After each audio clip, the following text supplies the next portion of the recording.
Good afternoon, dear Dynamites. Welcome to Young and Dynamic. Today on the 7th of December 2024. How are you doing, guys? I'd like to know how you're doing from all the parts of the world that you're connecting from. Just tell me in the chat box how you're doing and how are you feeling about being in the last month of this year as we are waiting for 2024. Hello everyone, my name is Press Shito and I am so happy to be your MC today. And we are happy here on Y&D. Before we get to do anything, before we get to start off with the session and everything that is in store for us, allow me to open the session with a word of prayer. Let us pray. Dear God, as we gather in this virtual space, we come with open hearts and minds. We thank you for this wonderful time that you've given us to connect and just to be together as the Y&D family. Lord, bless us and may our time here be fruitful and may it be productive. May our discussions be guided by wisdom and by understanding from above. May this session be a source of growth and may it be a source of inspiration for all of us that are connected here. May we leave this meeting room feeling more connected, feeling more supported, and feeling more empowered to make a positive impact in this world. We ask all this in the name of Jesus. Amen. So, hi everyone. Once again, my name is Praise Shito, and thank you so much for connecting for Y&D today on the 7th of December 2024. So, as we all know, we're supposed to keep our mics on mute each and every time, unless we've been asked to speak by the facilitators. And if you have anything that you want to say, please make sure that you use the chat box and make sure that you post each and everything that you want to post, be it contributions, be it questions, anything that you just want to say regarding this young and dynamic session. Please feel free to use the chat box, or you can raise up your hand and we'll give you an opportunity to speak. So guys, today's session, we are very blessed and you're going to be having two speakers. So coming up first is going to be Miss Chinga Govati, who is a child protection advocate and socio-legal practitioner. She's also a lawyer who also happens to be a child and women's rights practitioner. She's also a former magistrate and public prosecutor who has 25 years working experience with working with vulnerable communities. She is very passionate about documenting women and children's experiences. Please, ladies and gentlemen, help me welcome Miss Chinga Govati to come and just speak to us on this very special day. Miss Chinga, over to you.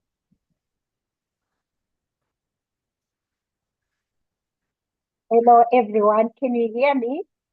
Yes, we can hear you loud and clear. Wow, that's beautiful. That's beautiful. So yeah, I'm happy to be here. And during the 16 days of activism against gender-based violence, and today happens to be day 12 of the 16 days. So it starts with the first day on the 25th of November and ends on 10 December. And 10 December happens to be Human Rights Day. But today we are going to talk about something that's going to protect you. Most of you may not be aware. I know there's certain things that we do as young people, but we may not be aware in terms of breaches or in terms of going against regulations. So the law that you're seeing on your screen there is relatively young. It came into being around 2020, 2021. It's called Data and Cyber Protection Act. And why did the Parliament of Zimbabwe come up with this law? There was a lot that was happening in terms of cyber crime. So I'll just share a few. I didn't put them in a slide because I didn't want to confuse you, but we call it gender and online violence.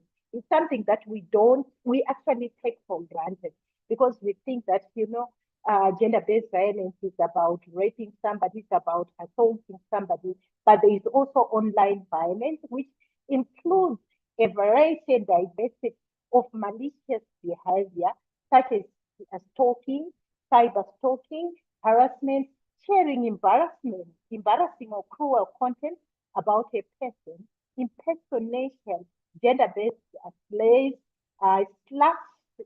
shaming, unsolicited pornography, sextortion, rape, and death threats, electronic violence, you name it. So that's what encapsulated in this law that we are going to be talking about. So we are just going to do a bit of definition. We are just going to have an overview of this law. We are just going also just to get into the law in terms of the breach. What do we mean by sensitive information? What do we mean by rights of data subjects? So to start off with, let's define those terms. A data subject is a person whose personal information has been collected by a data controller. So when you have information or sensitive information about somebody, you become the data controller. And anyone can be a data subject, and this can be an adult, this can also be a child. And also, when you give information about somebody, you become the data controller, and the person against whom that information is shared becomes the subject. And what do we call by personal information?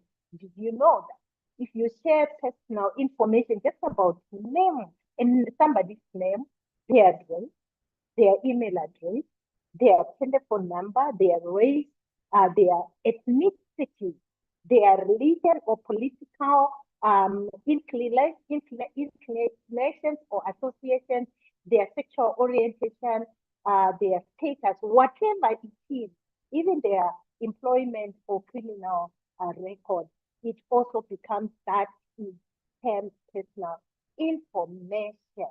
All right. So when we are talking about this law, the cyber law that I just have said, it tells you what it means by defining a subject and a controller. It tells you what rights are contained therein are provided for by the lawyer. It defines the duties and responsibilities of controllers and processors. So you are a controller, but when you put it on Facebook, when you put it on IG, when you share it with a newspaper, when you share it with in any form of media, they become the data processors. Then it amends certain sections of our criminal law and introduce what we call cybercrime. When our law came into being, that was between 2006 and 2007, we had not yet started talking about cybercrime. Then it tells you about duties of the data controller in that section, and also rights of the data subject. So there are certain things that you cannot do, and this is what we call sensitive information. And you can only share sensitive information when you have consent in writing.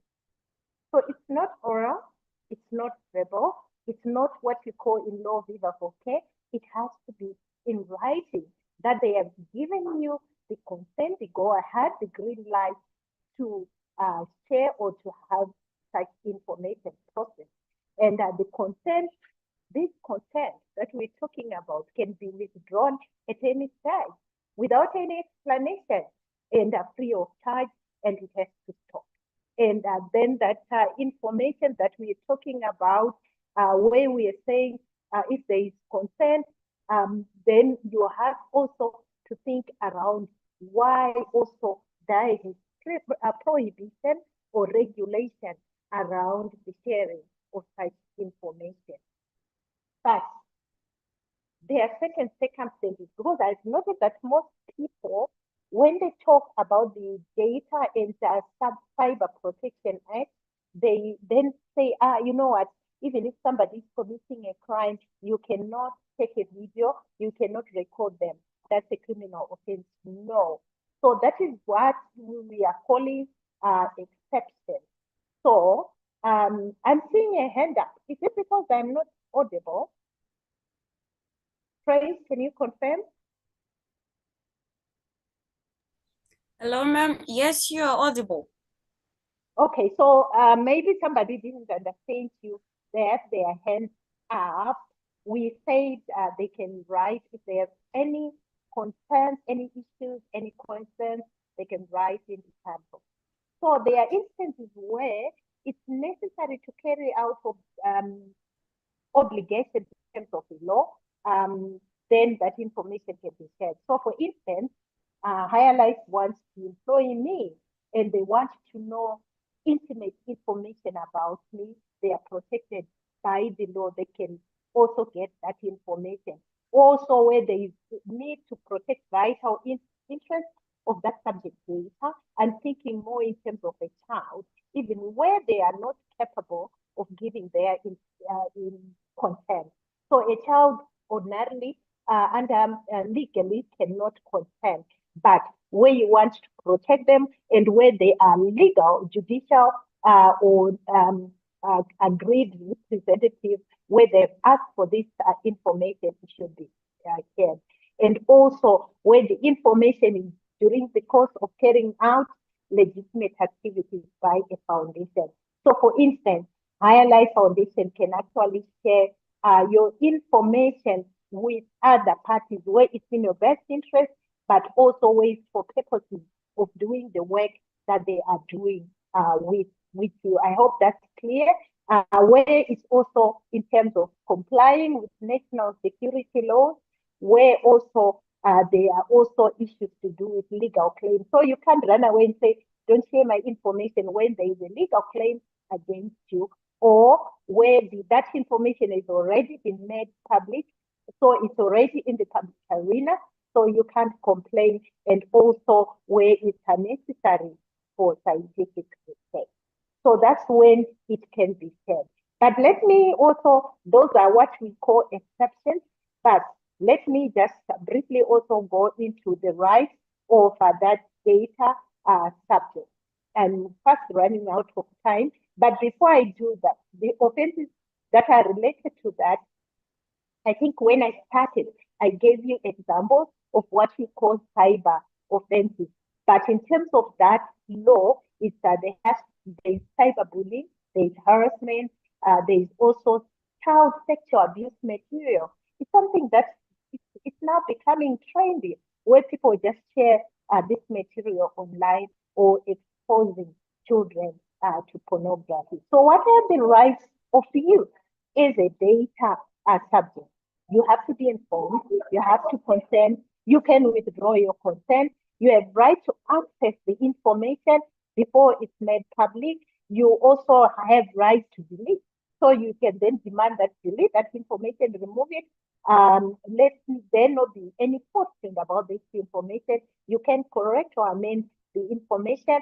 You can also even seek advice, legal advice. You can also have restricted processing. You can also complain. And you can complain to POTRAC. They now have a regulatory body in place. You can also even send them your complaint in writing. So that marks the end of my presentation. I would want for us now to interact. Remember, it's an offense to share information about anyone.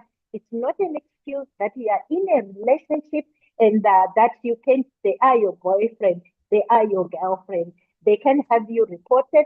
They can actually report to POTRAC and also report to the police.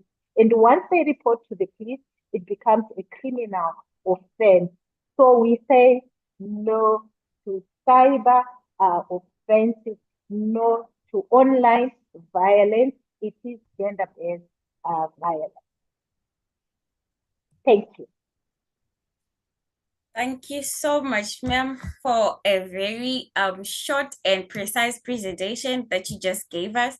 So I'm going to leave this time to the floor, to the audience, to just see if they have any questions that they have regarding this presentation that you gave us, and we will see how best you can respond to that. So guys, if there's anyone that has got any question regarding that, the presentation that we're just giving right now, Please feel free to post in the chat box. Feel free to raise your hands as ma'am is waiting to respond to your questions. I'm just going to be going through the chat box to see if there are any questions posted. And so far, there is So far, none. there is none. We don't have any questions, but let's have those questions because my biggest fear is we are in danger as young people. There are instances where we just share information, where we just forward information without thinking about it. Let's be cautious. Let's exercise caution. Let's be careful what we share with the next person. So apart from criminal offenses, let me just add that they can actually sue you for defamation. They can actually have resort to our civil legal processes. Yes, I see that hand way. Yeah. So I see we have gotten Matunga all the way from UZ and they have their hand up. So Gaten, I'm going to ask you to unmute so that you post or you ask your question. Please go ahead. Hello, can you hear me? Yes. Yes, Gatendwe, loud and clear. Good afternoon, ma'am. I've joined late, but my question is it now possible for cyberbullying crimes to be prosecuted? Because of I understand that one can commit a cyber crime in one jurisdiction and the effect is felt in another jurisdiction. So I don't know if now it's possible for that crime to be prosecuted, let's say here in Zimbabwe, if it was committed by someone in, let's say in South Africa. Right. Let me answer it in two ways. Firstly, where there is a physical distance, because it's been committed online, there are also measures that you can actually take. So, for instance, they have sent that information through your IG account or your Facebook account or your X account or on WhatsApp. So you can report them because there are those measures where you can report them and then they can be censored. But where it's a Zimbabwean who has committed that offense, and you know that they are in South Africa, you can still lodge a report and a warrant of their arrest can be issued for when they come. If it's a very serious offense, for instance, where there are threats to your life and the like, you can also even involve Interpol. It now has that division around your department on cyber offenses. Because remember, most people use it to facilitate the commission of crimes. That's why you have so many jurisdictions who are now interested in that component. That if you go to America, for instance, they already have their information about who you talk to, who you laugh with, and the like. It's for security reasons. So they can actually track you and see where you are. If you have noted, that there are videos that are circulating where you are having women who are being battered, children who are being abused, and then they get arrested? It's because our police department is able actually to track the origin of that video, and then they are able then to cause the arrest of the person we have caused it. So you may be in South Africa, but they may already know where exactly you are. And if it's something that's very serious, they can actually involve other international bodies to have you maybe censored. But in Zimbabwe, it's also very, very possible. It doesn't matter where you are, they can actually be tracked. Okay, thank you so much, ma'am. I think I will use that in my telecommunications examination. Thank you for that. And I understand also that there is anonymity in commission of cyber crimes. So I don't know how do we manage to identify the person who is behind the crime? Because in commission of cyber crimes, I understand that most of the people, they use pseudonyms, and it's very difficult to identify who is behind the crime. all I can say in Gatendwe, it's difficult for you to identify them. But they can, for instance, you can't even come up with an email address, although your username then becomes something, a number or so forth, or a figure. But you actually, for you to get that account, you have to enter your personal details. So for the people that matter, they actually have that information. So we talked about it, and we said it's actually possible. You can't hide when it comes to online offenses. So that's the beauty of it, that when you commit an online offense, you are most likely to be caught. Thank you so much. Right. Then there's Thompson. Thompson, you said somebody is collecting your material, but they haven't used it. Yes, that amounts to stalking. Why do they want that material? Because what we know is that there's an offense where somebody would then use that material against you, and you know it's called extortion.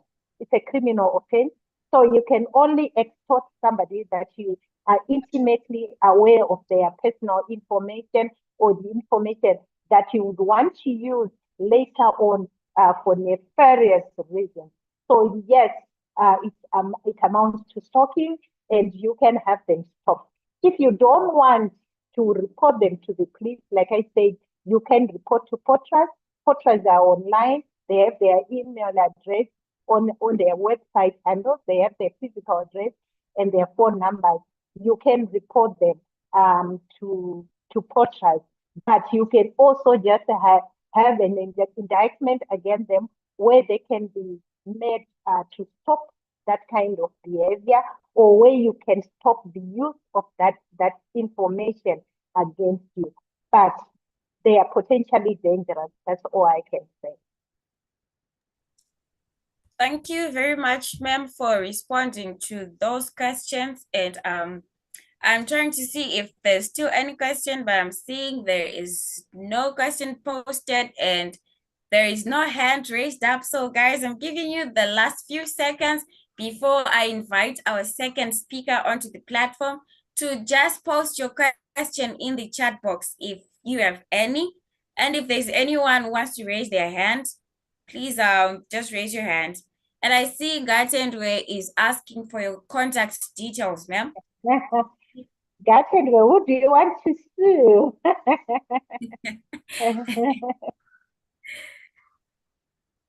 Okay, so ma'am, maybe you could share your contact details in the chat box. And as I see that we have no more questions, I'm going on to introduce our second speaker, if that is okay with you, or you have something else that you want to say to us before I invite her.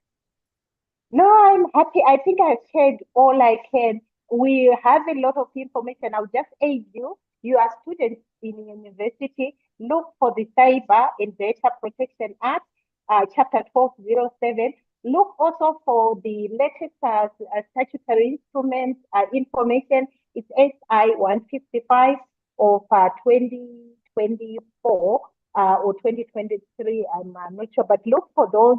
And also just read through the law. It will explain to you a number of rights that you can violate unknowingly. Amazing, amazing. Thank you so much, ma'am, for taking your time to just be with us and to share with us all this incredible information that you just gave us. We really appreciate you. Always a pleasure, Praise. Great, great. So onto the platform now, I'm going to invite our second speaker, and her name is Ms. Rudo Shumba, who is a Regional Programs Officer at the Regional Psychological Supportive Initiative, Advancing Mental Health and Psychosocial Support for Young People. She has over 6 years of experience in sexual and reproductive health, mental health, and psychosocial support. Ruda also holds degrees from the University of Cape Town and a master's in child's rights and childhood studies. So please welcome our lovely ma'am onto the platform, as she's going to be our second speaker for the day. Ms. Rudo, over to you.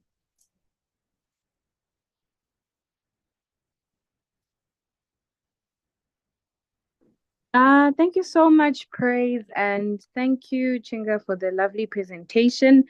It also just gives me a platform for me to be able to start my presentation.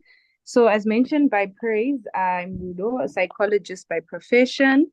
And today I'm here to just show the interlinkages of mental health and gender-based violence. So it's actually easier to build on Chinga's presentation, as I saw there was a lot of conversations on cyberbullying, but we also know there are different types of gender-based violence that actually affects all of us, especially our age group.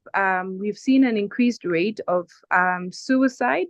So when someone commits suicide, it just doesn't start as suicide. It starts as other issues. People become stressed, people become isolated, they lack a supportive system, which then leads to suicide. So suicide, yes, we can call it a sickness, but we can also then just say it's when society has let us down and we have given up.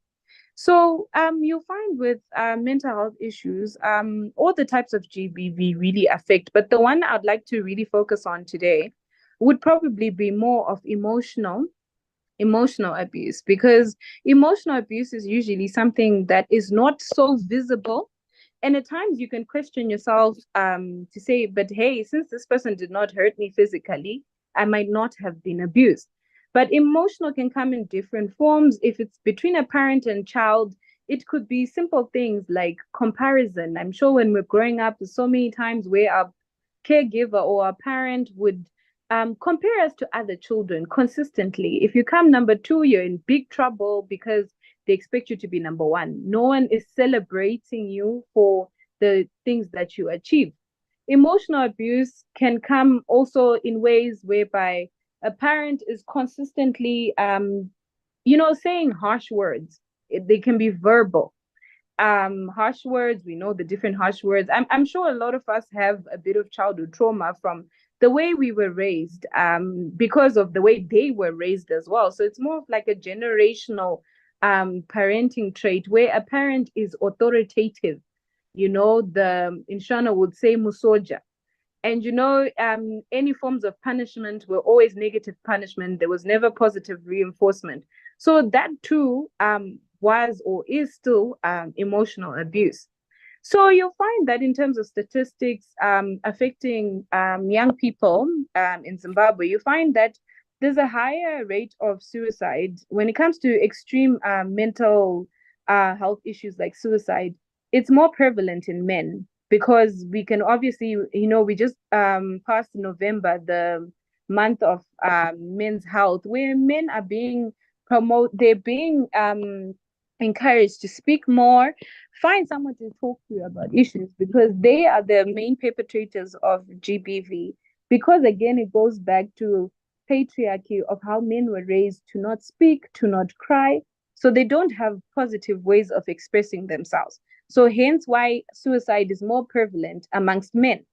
And then you find amongst women, yes, it's prevalent, but it's lower. And then you also find in terms of depression is more prevalent amongst women, because again of patriarchy of how women were raised. Women were more expressive of how they feel. So you find when a woman is really going through a lot of things, she then changes, isolates herself, doesn't sleep, does not eat, loses motivation to do the things that she's used to. So you find with GBV common issues. You find with GBV common issues that come through are mainly it is mainly depression, suicide. And then for some, when it becomes extreme, like especially physical abuse, you'll find post-traumatic stress disorder, which is PTSD that we usually talk about. And it's so easy for people to just say, I've got PTSD, but do we really understand what PTSD is? So these are just some of the effects of GBV on mental health. It could be just immediate, which is just maybe stress and anxiety. And then it could be long term of some of the things that we're talking about. And if this is not managed well, people start having chronic mental health issues where we're actually diagnosing you. You come for an assessment, and we actually diagnose you with some type of mood disorder or different mental health disorders. And then we also have the rising of substance misuse. You find that young people are now abusing drugs because of, that emotional abuse. That emotional abuse that we're just talking about, you find that young people are expressing themselves in different ways. You now hear of children in schools that are cutting themselves. You find, so there's self-harm. So it's not always extreme of suicide. And this then impacts relationships. You start having trust issues. You fail to form positive relationships with friends. There are different types of attachment styles. You become that friend who is always anxious. If Rudo leaves you, you're not so sure Rudo is going to come back. So you then become manipulative because you're trying to hold relationships. It's either you become manipulative or you become withdrawn and you don't easily make friends. So you become socially withdrawn. And just difficulties even in intimate relationships, forming healthy relationships. So how do we recognize these? How do we recognize emotional abuse? So, like I said, one of the words I said, manipulation. Manipulation. We said there's also gaslighting. So gaslighting is basically when something is hurting you, something is affecting you emotionally and mentally, and you try to address it, and someone then trivializes it to something that is very little. So you find this in a lot of intimate relationships where someone is gaslighting you. Maybe they're cheating, and then you have evidence that they're cheating, and then they tell you, no, you're crazy. And with time, you then believe it. So that is gaslighting. And then other forms of emotional or verbal attacks that we talked about, isolation. So it's just that constant criticism or belittling, controlling behaviors or jealousy. And then, so there's importance of recognizing early signs to prevent escalation. So that's when you speak as young people about issues of boundaries. So you find GBV is not just at home, but at times it's even within our friendships. So we need to create boundaries between us and our friends. Boundaries to say, as Rudo, this is where I begin, this is where I end, and this is where our communication starts, and this is where it ends. So you find even in different relationships, if you don't have such boundaries, you're going to face a lot of challenges with a lot of gaslighting and manipulation from people who are always in power. So how do we prevent this, especially us amongst us as young people? Education and awareness, just speaking about these issues. I mean, now there's a lot of talk on mental health. There's a lot of talk on gaslighting, but previously it's not conversations that could be held. And you even find, like, even in our workplace, when we try and call dialogues with young people on mental health, very few actually attend. So there's need for us as young people to become engaged in these conversations, hear about what's happening in terms of mental health, how we can prevent GBV.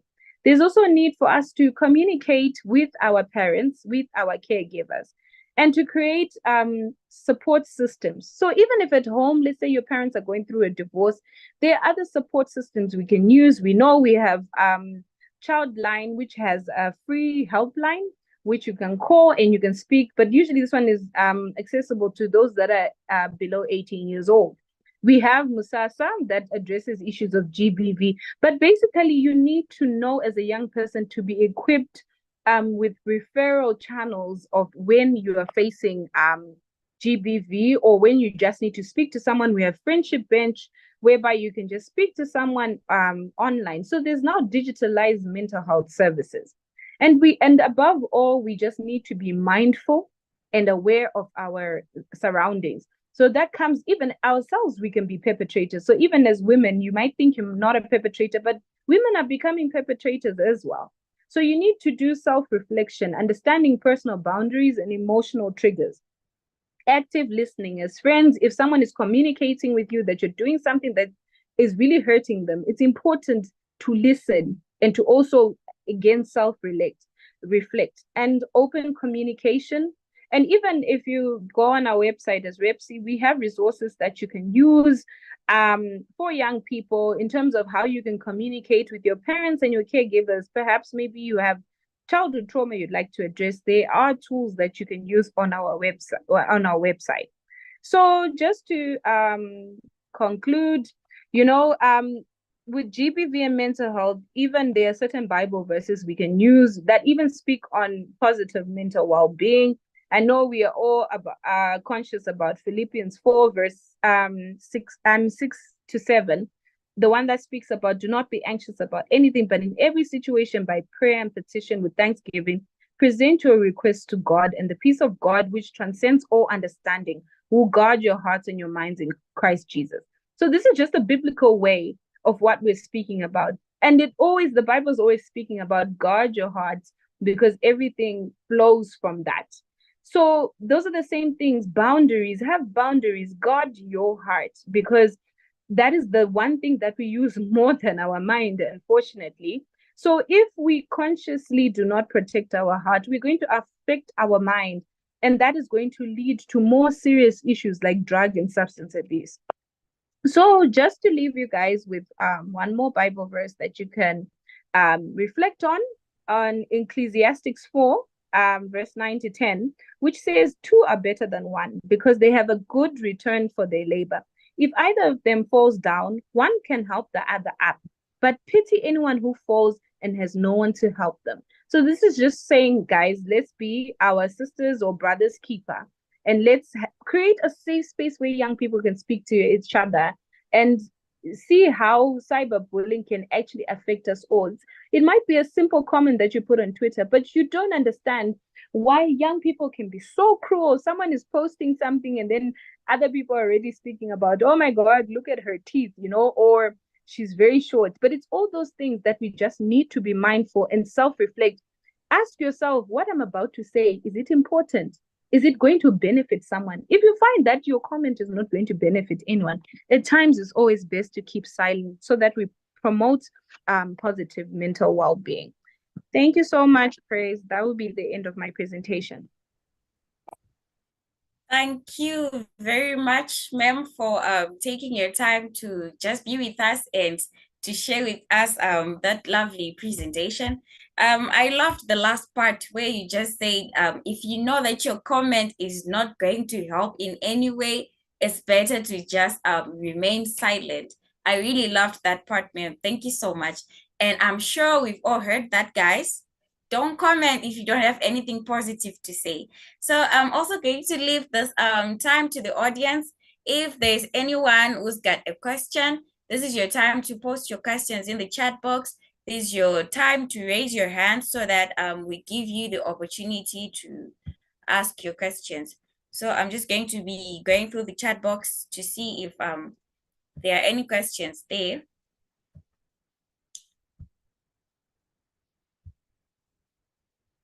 Okay.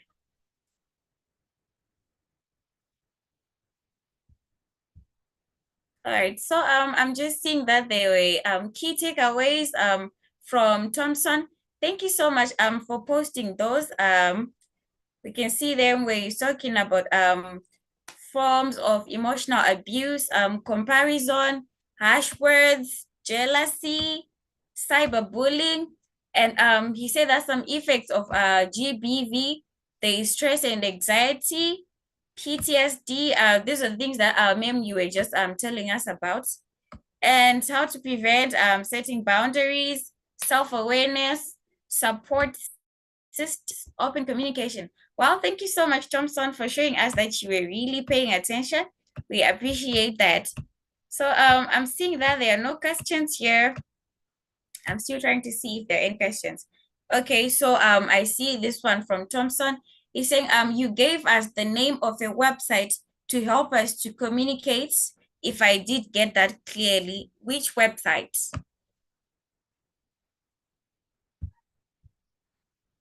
Ms. Rudo? All right. I'll share in the chat box the website for our organization. Okay. Thank you so much for that. And unfortunately, I'm not seeing any questions. Guys, I saw most of you posting, following. What were you following if you don't have any questions? What were you following? Post those questions. Post those questions. Feel free to raise your hands.